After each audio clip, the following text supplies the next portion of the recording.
Hello, welcome to a demonstration of simple regression analysis in which we'll be using Excel scatter chart. It's a much more simplified way of understanding simple regression analysis. It's important for us to also to understand what simple regression really means. It is a statistical method that we know, but it's actually used to understand the relationship between two variables, the dependent variable and the independent variable. These two terms are widely used in understanding any form of regression analysis. A dependent variable meaning the variable that we want to predict, whereas the independent variable is the predictor of the dependent variable. Right, so this is a much more simplified version of any form of regression. That's why we refer to it as simple regression. Sometimes we also refer to this as a bivariate regression, implying that it is a binary relationship, which means there are only two variables that are actually involved. So the general understanding of this concept is for us to be able to figure out if the two variables can predict one another. So if we manipulate one variable, does the other variable change or does it actually react? That's why we're actually able to figure out the correlation between the two variables. So in simple regression, we want to determine how changes in X can affect Y, right? So the goal is to find that straight line that best represents the general trend of that particular data. Now using Excel scatter chart, we'll be able to demonstrate that. Okay, so we need, of course, a data set that we can actually use. And of course, we do have a very simple data set. It's an electronics company that do sell some electronics. And in this particular case, they want to measure the number of commercials and determine whether the number of commercials will have an influence on the sales volume, right? How much they sell, is it being driven by the number of commercials? So we want to figure out if there's actually a relationship between these two variables. Now using a chart, it's quite simple. All we have to do is to select the two variables, including the column labels, and then we go ahead and click on Insert, and under the chart group, we'll be able to see scatter chart, and want the first one. Okay, and it's a very simplified way of generating a chart, in Excel. It's quite easy to do. Now we can clean up a little bit. For example, here we can see that the data points are actually beginning way above 30 right there. So we could clean up a little bit here and say instead of beginning the minimum, beginning at 0, we can begin at about 30. Right, so that we've got a much better visual experience. Okay, so it looks like it's looking good here, and we can actually, by just looking at it, we can see some pattern developing. These data points, they seem to assemble in a specific pattern. And then all we have to do is to draw a line. Let's see if we draw a line, what happens. You'll see here when your chart is actually selected. It's very, very important to observe that the chart needs to be selected in order for you to see these options here, the chart elements, the chart styles, and the chart filters. But in this particular case, we want the chart elements. So if we click on that, we'll see a whole list of chart elements, but we want the trend line. So if we put a check mark on the trend line, the line is actually drawn, and that does confirm that there is, in fact, a pattern in our data points. Now, while we are on trend line, you'll see that there is an arrow that's pointing to the right. If you click on it, it gives you more options, and we want to go to the more options, right? So when you click on that, it gives you a variety of options right there. But what we are really interested in is down here, right? We want to display the R-square value on the chart. The R-square is a very important statistic in regression analysis because it does explain how much of the variation in sales volume is being explained by the number of commercials. It's a very, very significant one. And this particular case, you can see it's actually presented in decimal. So if you convert this into a percentage, it's actually 86, about 87%.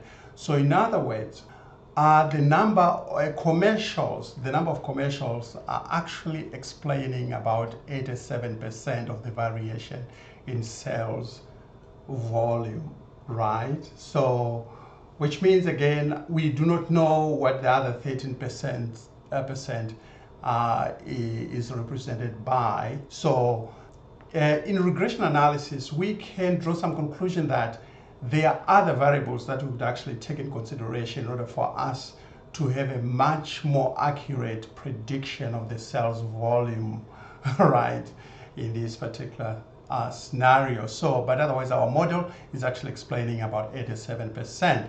Now, what else do we need to do? So again, in addition to the R square value, we also want to display the equation on chart, right? So let's see here, equation.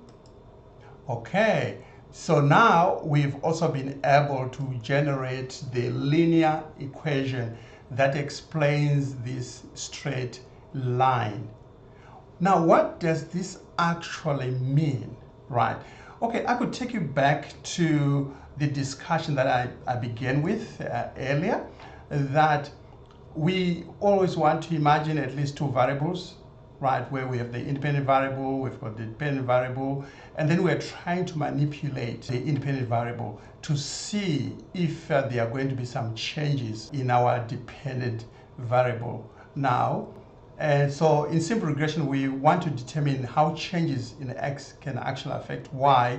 So the goal is to find a straight line that which we actually did that represents the general trend of the data. Now this line is called the regression line or the line of best fit.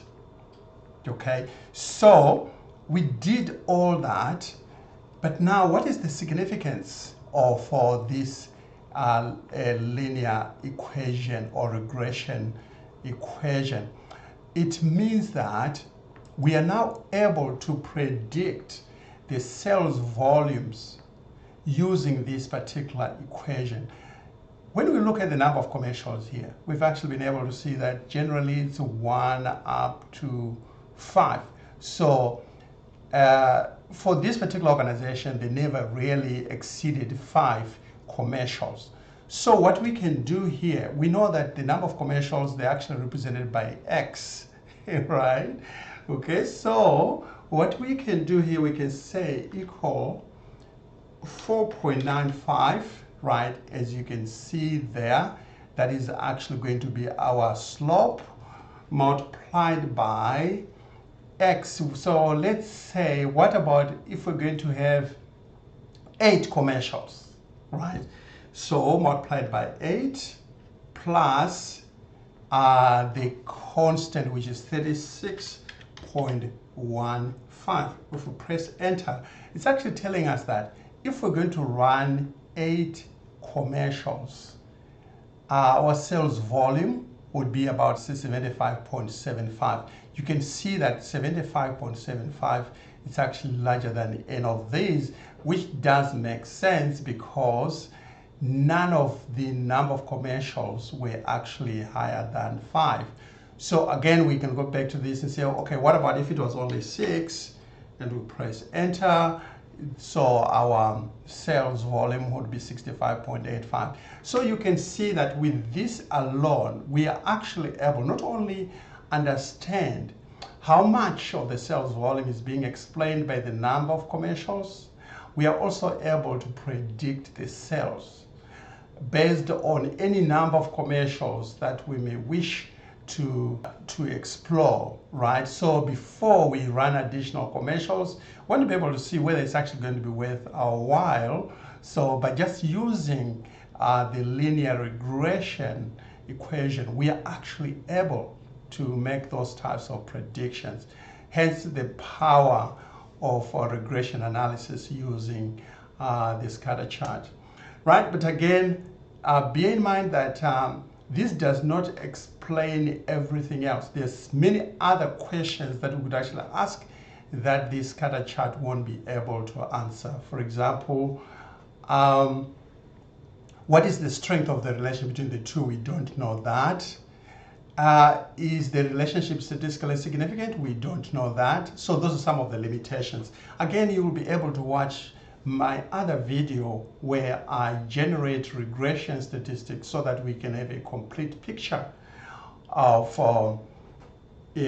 this particular relationship. Otherwise, that's all I have for you. I just wanted to give you just a demonstration of how you can actually use Excel scatter chart to develop a regression analysis that will give you useful information, even though it's actually limited, but at least it gives you a visual experience. You can actually see that the trend line does make sense. You can see your data points, and also you are able to generate the R-square, which explains the variation in the dependent variable, and also the equation that you can actually use to predict your dependent variable. Otherwise, that's all I have for you. Thank you so much for watching. Again, if you like the video, share the video, and be sure to subscribe to the channel.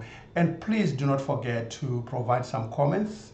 I really appreciate those so that I can actually learn more from your perspective, and hopefully that will help me improve my presentations and all the various resources that I can actually provide to you. Thank you so much for watching, and bye for now.